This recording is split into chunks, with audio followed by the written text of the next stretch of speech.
మర్రి చెట్టు కింద ఏ చెట్టు బతకదని చెప్తారు కదా, అట్లనే తెలంగాణలో టీఆర్ఎస్ అనే మర్రి చెట్టు కింద ఏ పార్టీ బతకకుండానే అయిపోయింది. అటు ఎలక్షన్ల కొట్లాటనైనా ఇటు పార్టీ బలగాన్ని పెంచుకున్నట్లనైనా మొత్తం టీఆర్ఎస్ పార్టీ అయిపోయింది. అందరికీ 2-3 దిక్కులుంటే తెలంగాణకు మాత్రం ఒకటే దిక్కు, అదే కారు గుర్తు పార్టీ దిక్కు అయిపోయినట్టు అనిపిస్తున్నది ఇలా నాకు. అగో మొండిగున్న లీడర్లు కూడా పట్టిడిచి పెట్టి జై టీఆర్ఎస్ అంటున్నారు. పోయింది తెలంగాణలో తెలుగుదేశానికి ఉన్న ఏర్ల కానుంచి ఉడుచుకపోయినట్టే అయ్యింది. టీఆర్ఎస్ గాలిని తట్టుకొని నిలిచి తెలుగుదేశాన్ని గెలిపించిన సండ్ర వెంకట వీరయ్య సార్ కూడా ఆఖరికి కారెక్కబోతున్నాడు. చంద్రాల్ సార్కు జాన్ జిగ్రీ దోస్త్ అని చెప్పుకున్నా తెలంగాణలో కేసీఆర్ సారే మంచి దోస్త్ అంటున్నాడు. ఇక రేపో మాపో ముహూర్తం చూసుకొని కారెక్కుతా అని బరాబర్ చెప్తున్నాడు సండ్ర సారు.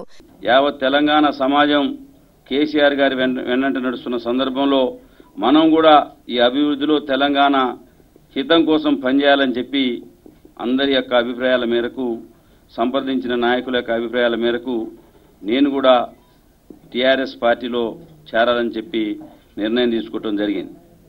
ఇంకెందిగా తెలుగుదేశానికి తెలంగాణలో ఒక్క అశ్వరావుపేట ఎమ్మెల్యే నాగేశ్వరరావు తప్ప అడ్రస్సే లేదన్నట్టు. ఇటు కాంగ్రెస్ పార్టీ నుంచి 2 ఎమ్మెల్యేలు టీఆర్ఎస్ లో చేరుతామని చెప్పిర్రు కదా, ఆత్రం సక్కు రేగా కాంతారావు సార్లు కేసీఆర్ సార్కే జిందాబాద్ కొట్టిర్రు. మరి ఇక ముంగట ఎమ్మెల్సీ ఎలక్షన్లు ఉన్నాయి కదా, గందుకే టీఆర్ఎస్ బల్గాన్ని పెంచే పనిలో పడ్డరు బయట పార్టీల ఎమ్మెల్యేలు. మరి ఎవరి ఇష్టం వాళ్ళది కానీ ఇటు కాంగ్రెస్ పార్టీ లీడర్లు అటు టీఆర్ఎస్ పార్టీ లీడర్లు పొల్లు పంచాయతీ పెట్టుకుంటున్నారు.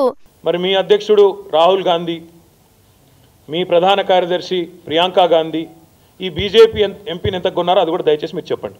కొండా విశ్వేశ్వరరెడ్డి గారు మీ పార్టీలో చేరారు, మరి ఆయనను ఎంత కొన్నారు?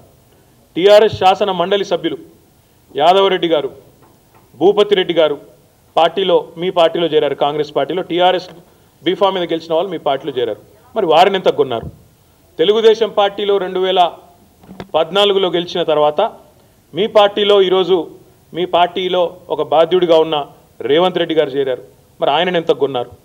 ఇవన్నిటి కూడా ఉత్తమ్ కుమార్ రెడ్డి గారు వివరణ ఇస్తే బాగుంటుంది. మరి ఇంకా ముంగట ఇంకెంతమంది ఎమ్మెల్యేలు టీఆర్ఎస్ లో చేరతారో తెలియదు కానీ కాంగ్రెస్ పార్టీ లీడర్లు మాత్రం గజ్జ వణుకుతున్నారట. కేసీఆర్ సారు ఇంకా ఏ లీడర్లకు సూటి పెట్టిండో అని. మరి ఎట్లయితుందో చూడాలే ముంగట తెలంగాణ రాజకీయం.